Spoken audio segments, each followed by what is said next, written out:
നമ്മുടെ Donald Trump, അമേരിക്കയിൽ Republican പാർട്ടിയുടെ സ്ഥാനാർത്ഥിയാണ് അദ്ദേഹം.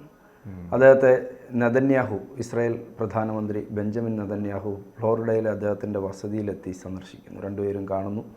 4 വർഷത്തിന് ശേഷമാണ് അവർ കാണുന്നത്. അപ്പോൾ ഈ സന്ദർശനത്തിന് നമ്മുടെ നമ്മുടെ കമല ഹാരിസ്, ബൈഡൻ പറഞ്ഞ പോലെ ഹിലരിയുടെ പേരൊക്കെ നമ്മൾ പറയുന്നത്, കമല ഹാരിസിനെയും സന്ദർശിച്ചിരുന്നു.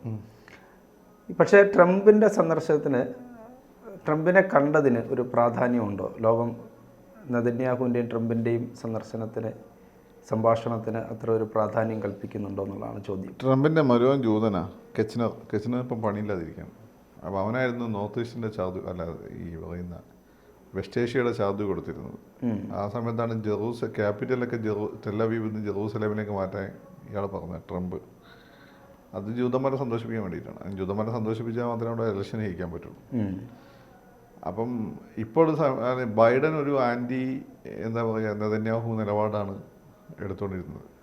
ഡെമോക്രാറ്റ്സ് പൊതുവെ അത്ര റിപ്പബ്ലിക്സ് ആണ് കണ്ണു അടിച്ച് വരെ സപ്പോർട്ട് ചെയ്യുക. അമേരിക്ക ആർക്കും ഇവരെ ഈ ഇസ്രായേലിനെ ഒഴിവാക്കിക്കൊണ്ട് നിൽക്കാൻ പറ്റില്ല. പക്ഷെ അത് ഡൈഹാർട്ട് ഫാൻസ് എന്ന് പറയുന്നത് ഇവരാണ്, ഈ റിപ്പബ്ലിക്കൻസ് ആണ്. അത് ഏതൊരു പ്രസിഡൻഷ്യൽ ആസ്പെയറിൻ്റെ സ്പീച്ചിൽ നിങ്ങൾ നോക്കിക്കഴിഞ്ഞാൽ I will support our friend Israel എന്ന് പറഞ്ഞാൽ തുടങ്ങി തന്നെ. ആരെടുത്ത് നോക്കിക്കഴിഞ്ഞാൽ ഞാനിത് പോയാലും ഫോളോ ചെയ്തതാണ്. അപ്പം പക്ഷേ അങ്ങനെയാണെങ്കിൽ പോലും വിചാരിച്ചൊരു സപ്പോർട്ട് അമേരിക്കൻ്റെ ഭാഗത്ത് കിട്ടുന്നില്ല. പല സമയത്തും ബൈഡൻ വ്യത്യസ്തമായ അഭിപ്രായങ്ങളൊക്കെ പറഞ്ഞിട്ടുണ്ട്. ഇപ്പം മുമ്പത്തെ പോലല്ല, ജൂതന്മാരെ പോലെ തന്നെ അറബ് ലോബി വളരെ ശക്തമാണ്, പൈസയുണ്ട്. അമേരിക്കയിൽ നിങ്ങൾക്ക് സെൻറ്റർമാരൊക്കെ വില കൊടുക്കാൻ പറ്റും. അപ്പോൾ അവിടെ ഒരു കാലത്ത് ഒരു പ്രസ്ലർ ഉണ്ടായിരുന്നു സെൻറ്റർ, അയാൾ ആൻറ്റി ഇന്ത്യനായിരുന്നു, പാകിസ്ഥാൻ ലോബിയുടെ ആളായിരുന്നു. പ്രസ്ലർ വേദേതി എന്നൊക്കെ പറഞ്ഞ ഒരു കാലത്ത് നമ്മൾ അമേരിക്കൻ ലോബിയുടെ ആളായി. നിങ്ങൾക്ക് പൈസ കൊടുത്ത് മേടിക്കാൻ പറ്റും. ഇപ്പോൾ അറബ്സ് നല്ല ഓയിൽ മണി ഇവർ നന്നായിട്ട് ഇൻവെസ്റ്റ് ചെയ്യുന്നുണ്ട്, ബിസിനസ്സിലേക്ക് അവർ തിരികെയും ചെയ്തിട്ടുണ്ട്. അപ്പോൾ ജൂതന്മാരെ പോലെ തന്നെ പവർഫുള്ളാണ് അറബികളും. അപ്പോൾ അറബികളും നന്നായിട്ട് ലോബിയും നടത്തുന്നുണ്ട്. ഇതിൻ്റെ ഇമ്പാക്റ്റ് അമേരിക്കൻ ഇലക്ഷനിലുണ്ട്, മനസ്സിലായില്ലേ?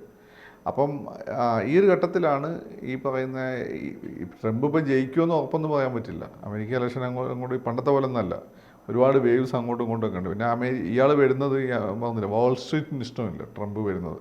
എന്നാൽ പോപ്പുലർ സപ്പോർട്ട് ഭയങ്കരമായിട്ടുണ്ട്, ലോ മിഡിൽ ക്ലാസിൻ്റെ ഒക്കെ സപ്പോർട്ട്. ഈ ഇന്ത്യക്കാർ കമല ഹാരിസിനോട് അനുകൂലമല്ല ഇന്ത്യക്കാർ, ദേ ആർ വിത്ത് ട്രംപാണ്.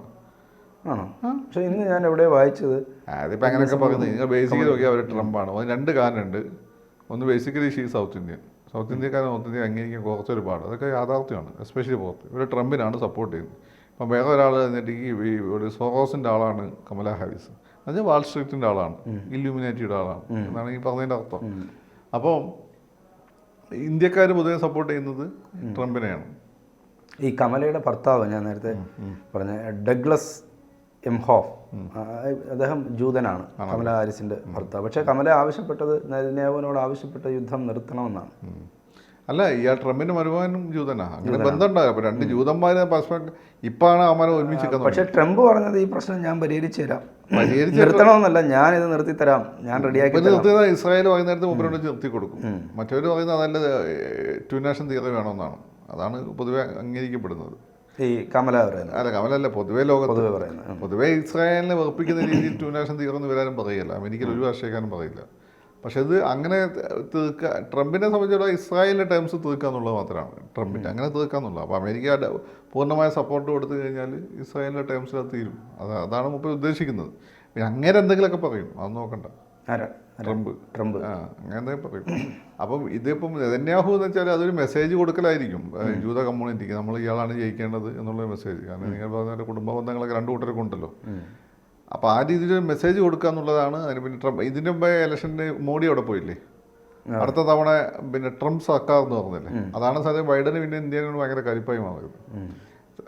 ഒരുപാട് കാലത്തിന് ശേഷം ഇന്ത്യ സന്ദർശിച്ച് ബിൽ ക്ലിൻ്റൺ ആണല്ലോ, അറിയാലോ. അപ്പോൾ ആ ബന്ധം ഒക്കെ നല്ല രീതിയിൽ പോകുമ്പോഴാണ് ഇങ്ങനെ ഒരു സംഭവം. അന്നേ ആളുകൾ പറഞ്ഞാണ് നമുക്ക് തിരിച്ചടി വരും, ഇത്തിരി ഓപ്പണായി സപ്പോർട്ട് ചെയ്യേണ്ട, ട്രംപ് ജയിക്കണമെന്നില്ല. അതിനെ ഏതാണ്ട് അതുപോലെ കരുതാം. ഇതുപോലുള്ള മോഡിയൊക്കെ പല കാൽക്കുലേറ്റഡ് ആയിട്ട് മൂവായിരുന്നു. ഇപ്പോഴും മൂപ്പര് ട്രംപിൻ്റെ സപ്പോർട്ടർ തന്നെയാണ്, അങ്ങനെ സംശയമൊന്നുമില്ല. കമലയുടെ സപ്പോർട്ടർ ആയിരിക്കും. ഓപ്പണായി പറഞ്ഞിട്ടില്ല, ഓപ്പണായിട്ട് ചിലപ്പം പറയുന്നുണ്ടാവില്ല. ഇന്ത്യക്കാർ പൊതുവെ എസ്പെഷ്യലി നോർത്ത് ഇന്ത്യൻസ് ട്രംപിൻ്റെ സപ്പോർട്ടേഴ്സാണ്. പിന്നെ അവർ ചിലപ്പം ചോദിച്ചാൽ എന്താണെന്ന് വെച്ചാൽ ഇവരുടെ അച്ഛൻ ലാറ്റിൻ അമേരിക്കക്കാരനാണ് എന്നൊക്കെ പറയും. പക്ഷേ വേറൊരു പ്രശ്നമുണ്ട്. അങ്ങനെയാണ് സുനിത വില്യംസിനെയും കൽപ്പന ചാവ്ലനെയും ഒന്ന് ആഘോഷിക്കാൻ നിൽക്കരുത്. ഇവിടെയൊക്കെ സുനിത വില്യംസിൻ്റെ പകുതി പിന്നെ ഇതാണ് സ്ലോവാക്യക്കാരിയാണ്, അച്ഛനോ മറ്റോ വില്യംസ്. ഇങ്ങനെയൊക്കെ ഉണ്ട്. അവരെ കണ്ടാലും മദാമയുടെ ലുക്കാണ്. കൽപ്പനയ്ക്ക് കുറച്ചുകൂടി ഇന്ത്യക്കാരുടെ ലുക്കുണ്ട്. അപ്പോൾ ഇതൊക്കെ വളരെ സെലക്റ്റീവാണ്. ഇവരുടെ ബേസിക് പ്രശ്നം വെച്ചാൽ ഇവർ സൗത്ത് ഇന്ത്യനാന്നുള്ളത്. അതുകൊണ്ടാണ് നമ്മൾ സപ്പോർട്ട് ചെയ്യുന്നത്. പിന്നെ രണ്ട്, ട്രംപ് നമ്മുടെ ആസ്പിറേഷൻ അനുസരിച്ച് നിൽക്കുന്ന ആളാണ്. നമ്മുടെ ആസ്പിറേഷൻ എന്ന് വെച്ചാൽ ആൻറ്റി പാകിസ്ഥാൻ, ആൻറ്റി മുസ്ലിം ആണ് ട്രംപ്. പക്ഷേ ട്രംപ് ഇവിടെ വന്നിട്ട് ഒന്ന് പറയുന്നു, അവിടെ ചെന്നിട്ട് അതാണ് പറഞ്ഞത്. പക്ഷേ അയാളൊരു ഹിറ്റ്മാൻ എന്ന രീതിയിൽ ഒരു അൽഫാ മെയിൽ എന്നുള്ള ഇമേജ് ഉണ്ടാക്കി വെച്ചിട്ടുണ്ട്. അത് ഇവിടെ നമ്മളെ വലിയൊരു വിഭാഗം ആളുകൾ ഇത് ഇഷ്ടപ്പെടാൻ ആൻറ്റി മുസ്ലിം ആയതുകൊണ്ടാണ്. ആൻറ്റി മുസ്ലിം ആയതുകൊണ്ട് പിന്നെ പൊതുവെ ഇന്ത്യനോട് പൊതുവെ ഒരു അടുപ്പം മുമ്പ് കാണിക്കുന്നുണ്ട്. ഇതൊക്കെ കൊണ്ട് പിന്നെ അയാളുടെ സംസാര രീതി വെച്ചിട്ട് നമ്മളെ നാട്ടുകാരെ രാഷ്ട്രീയക്കാരനെ പോലെയാണ്, സാഹിബിനെ പോലെയല്ല. അതൊക്കെ കൊണ്ടാണ് നമ്മുടെ രാഷ്ട്രീയക്കാരൻ.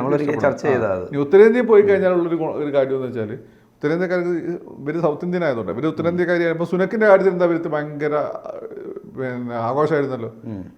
സുനക്ക് ഇവിടുന്ന് അവിടെ പോയി പിന്നെ ആഫ്രിക്കയിൽ ജീവിച്ച് അവിടെ നിന്നെല്ലാം കൊണ്ടുവരുന്നത്, ഇവിടുന്ന് നേരിട്ട് പോയതൊന്നല്ല.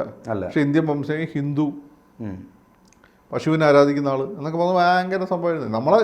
നമ്മളിതെല്ലാം ഒരേപോലെ ആഘോഷിക്കും. ഇപ്പോൾ സുന്ദർ പിച്ചൈ ആണെങ്കിലും പിന്നെ ഇയാളാണെങ്കിലും കമലയാണെങ്കിലും സുനിത വില്യംസ് ആണെങ്കിലും കൽപ്പന ചൗല ആണെങ്കിലും ഇന്ദ്രാനൂയി ആണെങ്കിലും ഇവരൊക്കെ നമ്മൾ ഒരേപോലെ ഇന്ത്യക്കാരെന്ന രീതിയിലാണ് നമ്മൾ ആഘോഷിക്കുന്നത്. നമുക്ക് അഭിമാനമേ ഉള്ളൂ. ഇങ്ങനെ ഇതിൽ ഒരു ചോയ്സ് വന്നാൽ ഇന്ത്യക്കാരൻ അവിടെ ഉണ്ട്, നമ്മളെ ചോയ്സ് ഇന്ത്യക്കാരനായിരിക്കും. പക്ഷേ ഉത്തരേന്ത്യക്കാർ പലപ്പോഴും അങ്ങനെയല്ല. അത് നിങ്ങൾ നോക്കിയാൽ മതി. അത് ഇപ്പോൾ ഓപ്പണായി പറയാൻ പറ്റാത്ത അവസരം വന്നിട്ട് വിട്ടിട്ടുണ്ടോ? ഒരു വിഭാഗീയതയുടെ ഒരു പ്രോബ്ലം അവിടെ ഉണ്ട്. അത് നമ്മൾ ഇന്ത്യനെ അഡ്രസ്സ് ചെയ്യേണ്ട വലിയൊരു പ്രശ്നം. അത് ഏറ്റവും കൂടുതൽ ഏത് കോർണറിലുള്ളത് നിങ്ങൾക്ക് അറിയാലോ, കമൻറ്റ് നോക്കിയാൽ മതി. ഇപ്പോൾ ട്രംപും കമലയും വന്നു കഴിഞ്ഞാൽ നമ്മൾ എടുക്കേണ്ട നിലപാട് കമലയ്ക്കാണ്. ഇപ്പോൾ ട്രംപ് വന്നു കഴിഞ്ഞാൽ ഒരുപാടൊന്നും ഇന്ത്യക്ക് അനുകൂലമായി പോവില്ല, ഒരുപാടൊന്നും ഇന്ത്യക്ക് അനുകൂലമായിട്ടും പോവില്ല. കമല വന്നാൽ ഒരുപാട് ഇന്ത്യക്ക് എതിരായിട്ടും പോവില്ല. ഇത് ഏതാണ്ടൊക്കെ ഒരേ ലൈനിൽ തന്നെ പോവുള്ളൂ. പിന്നെ നമ്മൾ ആരാ സപ്പോർട്ട് ചെയ്യേണ്ടത്? ഒരു ഇന്ത്യൻ വംശജയാണ്. We have to support her. If you are ready to support Sunak, you should support her also if you are an Indian. പക്ഷേ ഇവിടെ ആ സപ്പോർട്ട് കിട്ടുന്നില്ല. ഇവിടെ സോഴ്സായിട്ടുള്ള കണക്ഷനെ കണ്ടുപിടിക്കാൻ നോക്കിയാണ് ആളുകൾ. ആർക്കൊക്കെ കണക്ഷൻ നമുക്ക് അറിയുമോ? ഞാൻ നിങ്ങൾ പറഞ്ഞില്ലേ, CIA ഒരാൾ ജില്ലാ തലത്തിൽ നേതാവായി ഉയർന്നു വരുമ്പോൾ അയാളെ അവർ ടാർഗറ്റ് ചെയ്യും. മനസ്സിലായോ? പിന്നെ അവർക്ക് സംശയം. പിന്നെ മോഡീനൊന്നും പിടിക്കും, യോഗിനെയും പിടിക്കാതെ ഇവർക്കൊന്നും കുടുംബം കുട്ടികളില്ലാത്തതുകൊണ്ടാണ്. അല്ലെങ്കിൽ മക്കൾ അവിടെ പഠിക്കാൻ കൊണ്ടുപോയി അവരെ ഉപയോഗിക്കും. ഇങ്ങനെയൊക്കെയാണ്. അതുകൊണ്ടാണ് മോഡീനെയും യോഗിനെയൊക്കെ ഇവർക്കൊരു പേടി. ബാക്കി ഒരു ഇതെല്ലാവരും ഇവരെ കയ്യിലാണ്. അപ്പോൾ ഈ പറയുന്നതിന് വലിയ കാര്യമൊന്നുമില്ല. അപ്പോൾ ഈ അവസാനമായിട്ട് നമുക്ക് ചർച്ച ചെയ്ത് അവസാനിപ്പിക്കുമ്പം ഈ പ്രശ്നം, ഇതിനൊരു ശാശ്വതമായ പരിഹാരം എന്ന് പറയുന്നത് ഇപ്പോഴും അകലെയാണ്. ഇല്ല, അതെവിടെ എത്തുന്നില്ല. കാരണം വെച്ചാൽ ഇസ്രായേൽ അവസാനിപ്പിക്കുമെന്നുള്ളതാണ്. യുദ്ധം അവസാനിച്ച് 2 ആഴ്ച കഴിഞ്ഞിട്ട് യുദ്ധം പിന്നെ കാരണം ഇസ്രായേലിനെ സംബന്ധിച്ചിടത്തോളം അവർ 2 നാഷൻ തീരെ അവർ അംഗീകരിക്കുന്നില്ല. ഇവർക്ക് വേണമെങ്കിൽ അവരുടെ വെള്ളം കോരികളും വിറകോട്ടുകാരായിട്ട് അവിടെ അവരുടെ സിറ്റിസൺ ആയിട്ട് പോലും അംഗീകരിക്കില്ല. കാരണം സിറ്റിസൺ ആയിട്ട് അംഗീകരിച്ചാൽ ഇസ്രായേലിലെ പോപ്പുലേഷനെക്കാട്ട് കൂടുതൽ ഒരു അറബികളുടെ പോപ്പുലേഷൻ, പിന്നെ അവരവിടെ ഭരിക്കും. അതുകൊണ്ട് ഇപ്പോൾ അവിടെയുള്ള അറബികൾ പോപ്പുലേഷൻ പിന്നെ അവർ പൗരത്വം കൊടുത്തു എന്ന് MP ആയെന്നൊക്കെ ശരി തന്നെയാണ്. അവർ ഒരാളുടെ അടുത്ത് മന്ത്രിയാകുകയുണ്ടായി, മുസ്ലിം തന്നെ. ബട്ട് ഇനി ഈ ഗാസയിലെ വെസ്റ്റ് ബാങ്കിലുള്ള ആളുകൾ അവർ സിറ്റിസണായി അംഗീകരിക്കില്ല. ഇനി സിറ്റിസണായി അംഗീകരിച്ചാൽ പോലും അവർ പിന്നെ വോട്ടവകാശം കൊടുക്കില്ല. 2 നാഷൻ തീർന്ന് അവർ പരസ്യം എന്ന് പറഞ്ഞാൽ ഇപ്പം നെതന്യാഹുവിൻ്റെ വളരെ കാലത്ത് അയാൾ പഠിക്കുന്ന സമയത്ത് തൊട്ടുള്ള അയാൾ ഇൻ്റർവ്യൂസ് ഞാൻ കണ്ടിട്ടുണ്ട്, ഡിബേറ്റുകൾ കണ്ടിട്ടുണ്ട്. ഞാൻ കണ്ടു കഴിഞ്ഞാൽ അന്നേ കണ്ടെന്നും പറയണ്ടേ. ഞാൻ അടുത്ത് യൂട്യൂബിൽ ഇതൊക്കെ അവൈലബിൾ ആണ്. ഞാൻ വന്ന് ആ കാലം തൊട്ടുള്ള അയാൾ വാച്ച് ചെയ്തു. അപ്പോൾ അയാൾ അന്നേ പറയുന്നൊരു കാര്യം വെച്ചാൽ പലസ്തീൻ എന്ന് പറഞ്ഞ രാജ്യം അവിടെ ഇല്ല. അവർക്ക് പലസ്തീനികൾക്ക് പറഞ്ഞ അതിന് പറഞ്ഞ് ഞങ്ങൾ ഒരുപാട് ജോർദാൻ എന്ന് പറഞ്ഞ രാജ്യം മുമ്പുണ്ടായിരുന്നു, ഞങ്ങൾ ജോർദാൻ എന്ന് പറഞ്ഞ രാജ്യം കൊടുത്തിട്ടുണ്ട്. ഇതൊക്കെ പലസ്തീനികളുടെ രാജ്യമാണ്, അവരവിടെ പോയി ജീവിക്കട്ടെ. ഞങ്ങൾ എന്തിനാ ഒത്തിരി കൊടുക്കുന്നത് എങ്ങനെ ജീവിക്കുന്നത്? അങ്ങനെയാണ് പറയുന്നത്. അവരുടെ നിലപാടും അങ്ങനെ. അതെ, അവർക്ക് ഒറ്റ നാഷനേ ഉള്ളൂ. UN ഈ പറഞ്ഞൊന്നും അവർ അംഗീകരിക്കുന്നില്ല. അന്ന് അറബികൾ അംഗീകരിച്ചില്ല. പിന്നെ ഇപ്പം ഞങ്ങളെന്ത്, അന്ന് അറബികൾക്ക് ശക്തിയുണ്ട് എന്ന് അറബികൾ കരുതിയ കാലഘട്ടത്തിൽ അവർ അംഗീകരിച്ചില്ല. പിന്നെ ഞങ്ങൾ അംഗീകരിക്കുമെന്ന് അവർ വയ്ക്കുന്നു. ഈ പ്രശ്നം തീരില്ല. ഇടയ്ക്ക് വേണമെങ്കിൽ നിങ്ങൾക്ക് എന്ത് ചെയ്യുക, ചാടിക്കാൻ പോകാൻ വേണ്ടിയിട്ട് ബ്രേക്ക് എടുക്കുക, അത്രയേ ഉള്ളൂ. ഇത് ഈ ചൈന ഇന്ത്യ വിഷയമെന്ന് ഇസ്രായേലിൻ്റെ ടേംസിൽ ഇത് തീരാൻ ഇസ്രായേൽ സമ്മതിക്കുള്ളൂ. അല്ലെങ്കിൽ ഇസ്രായേൽ വീക്കെൻഡ് ചെയ്യണം. ഇസ്രായേൽ ഇൻറ്റേർണൽ അൺട്രസ്റ്റ് ഉണ്ടാവണം. അതിപ്പോൾ എസ്പെഷ്യലി ഹമാസിൻ്റെ നാളത്തെ അക്കൗണ്ടോട് ഉണ്ടാവില്ല. അവിടെ കമ്മ്യൂണിസ്റ്റുകാർ പോലും ഇപ്പോൾ വർഗീയവാദികളായി മാറി, സിയോണിസ്റ്റുകളായി മാറി. അതാണ് എൻ്റെ കാര്യം.